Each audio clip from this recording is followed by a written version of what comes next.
Pemirsa, hari pertama kerja setelah libur panjang, Wali Kota Pekanbaru terlambat mengikuti upacara. Sementara itu pelayanan publik di kantor pemerintahan daerah belum maksimal sebagian pegawai tidak berada di tempat kerjanya. Upacara hari pertama kerja di kantor Wali Kota Pekanbaru terlambat 1 jam. Apel yang biasanya pada pagi sudah 1 jam karena sang Wali Kota Pekanbaru yaitu Bapak Firdaus ini masih belum datang. Ya, Firdaus yang ditunjuk sebagai inspektur upacara terlambat dan baru sampai di kantornya setelah pegawai berbaris. Apel dimulai setelah Wali Kota memasuki lapangan upacara. Kebiasaan Firdaus terlambat mengikuti upacara ini memang mendapat sorotan masyarakat. Suasana hari pertama kerja di kantor Wali Kota Pekanbaru terlihat belum ramai, sebagian pegawai belum masuk kerja meski libur panjang sudah berakhir. Pelayanan di kantor Badan Pelayanan Terpadu Pekanbaru juga sepi, sejumlah pegawai tidak berada di tempat. Ya, dan bagian keuangan pun masih tutup sehingga tidak ada pelayanan dalam pengurusan administrasi publik seperti perizinan usaha.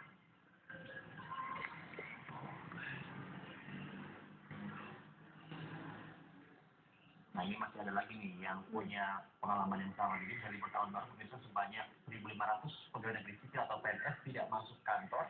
Hal ini terlihat saat hari pertama apel perdana di pendukung kantor Gubernur Papua Barat yang Ya, dan ini hanya ada 42 orang PNS yang masuk kerja. Pemirsa, Gubernur Papua Barat Abraham Asururi yang memimpin apel perdana ini menyesalkan ketidakhadiran lebih dari 1.000 pegawainya.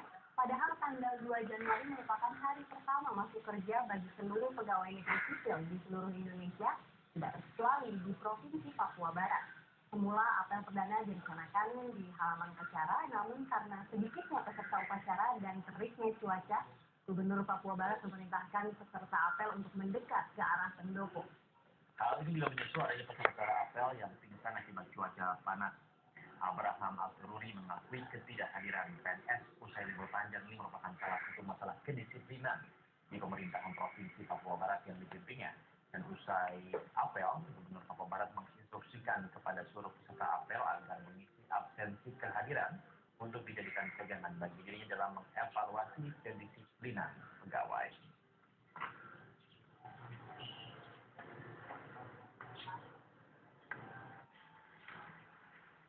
Ya, dan kita ke informasi lainnya, pemirsa, tim SAR hingga kini masih mencari 3 korban hilang akibat terseret ombak pantai Somadeng Selasa kemarin di Kabupaten Gunung Kidul, Yogyakarta.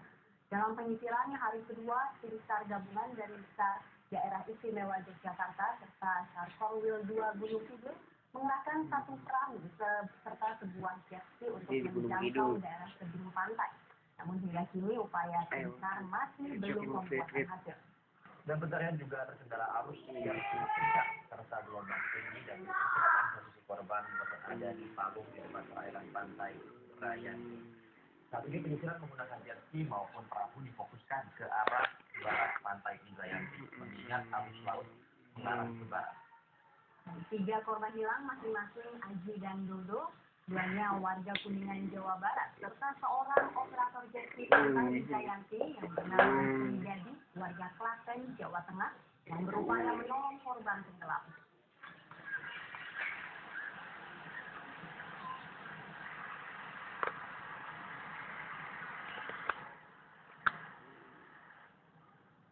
Pemirsa, sebuah mobil terseret ombak hingga 200 meter ke arah laut di pantai Sugih Waras, Tuban, Jawa Timur. Penumpang mobil berhasil menyelamatkan diri meski mobil yang ditumpanginya sempat terguling.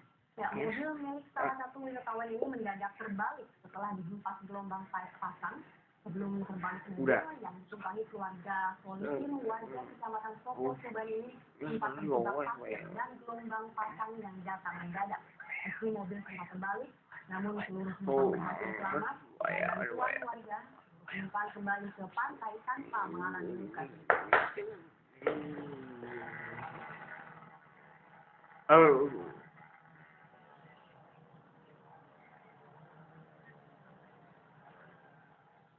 Pemirsa, Presiden Susilo Bambang Yudhoyono menegaskan tidak ada reshuffle kabinet di awal tahun 2013 ini sementara untuk menggantikan posisi Andi Malarangen di Kemenpora. SBY juga berjanji pengganti Andi tetap berlandaskan rasa keadilan partai tanpa mencederai keinginan. 4 minggu setelah mundurnya Menpora Andi Malarangeng, pemerintah belum menetapkan calon pengganti Menteri Pemuda dan Olahraga.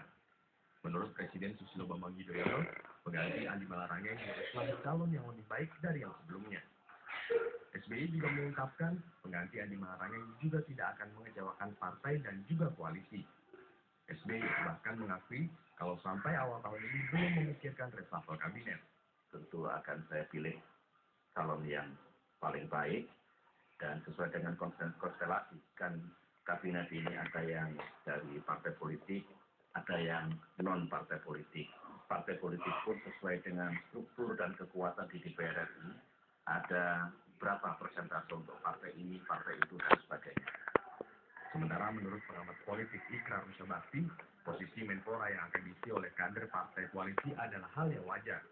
Pasalnya hal itu adalah bagian dari komitmen partai koalisi. Iya, kalau itu kan kalau saya lihat memang sudah ada kesepakatan ya, dan itu sudah berkali-kali dinyatakan baik itu oleh PKS ataupun Partai Golkar ya, ataupun dari partai lain yang sudah mengatakan bahwa posisi jabatan Menpora itu harus cepat diisi dan itu kita juga nggak ingin supaya itu diberikan kepada parpol lain ya, kalau bisa ya parpol yang berasal dari partai di mana Andi Malarangeng berasal ya, yaitu Partai Demokrat ya.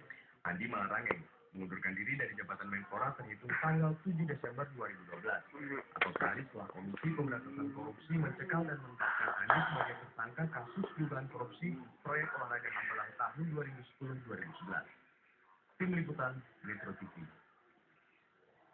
Dan Dewan Dewan Pertimbangan Partai Golkar Akbar Tanjung mengakui adanya rencana pemberian sanksi terhadap dirinya sampai dijatuhkan akibat Akbar meminta Dewan Pengurus Pusat Partai Golkar mengkaji ulang pencalonan Abu Rizal Bakri sebagai calon presiden. Dalam suratnya kepada DPP Golkar, Akbar Tanjung mengaku hanya menyampaikan saran dan pertimbangan agar partai terus mencermati elektabilitas partai meski telah mencalonkan Abu Rizal Bakri sebagai capres Golkar. Saya mendengar-dengar ada bahwa ada yang mengatakan bahwa saya akan diberikan sanksi. Saya juga tidak tahu apa alasan pemberian sanksi. Kurang layak, kurang tepat. Kalau politisi selalu menjawab no comment, no comment, no comment, itu bukanlah sejatinya seorang politisi. Saya adalah orang yang juga memiliki dukungan penuh terhadap kepemimpinan saudara Rizal. Akbar membantah ada faksi di Golkar, namun tidak menampik sering terjadi perbedaan pandangan antar politisi. Sementara, pengamat politik Burhanuddin Muhtadi menilai, bila dilihat dari peta politik sejak tahun 2004, Golkar sudah 2 kali mencalonkan kadernya pada pemilihan presiden dan kalah. Padahal, elektabilitas partai Golkar termasuk besar. Dan ini sesuai dengan karakter Golkar. Golkar adalah partai yang ibarat perusahaan itu perusahaan TBK. Jadi tidak ada pemegang saham mayoritas tunggalnya. Dan karena itu banyak faksi-faksi yang merasa kekuatan elektoral tokohnya itu berimbang dengan yang lain. Jadi ini satu dosa warisan yang dialami, dihadapi oleh Partai Golkar. Maka surat Akbar kepada DPP dianggap pengamat politik sebagai sinyal memberitahukan figur Ical yang tak layak jual di bursa capres. Sekaligus mempersiapkan mental parpol untuk siap mental kalah pada Pilpres 2014. Tim Liputan Metro TV. Ya, dan pemirsa jangan beranjak dulu karena Metro Siang masih akan segera kembali usai jeda panduan berikut.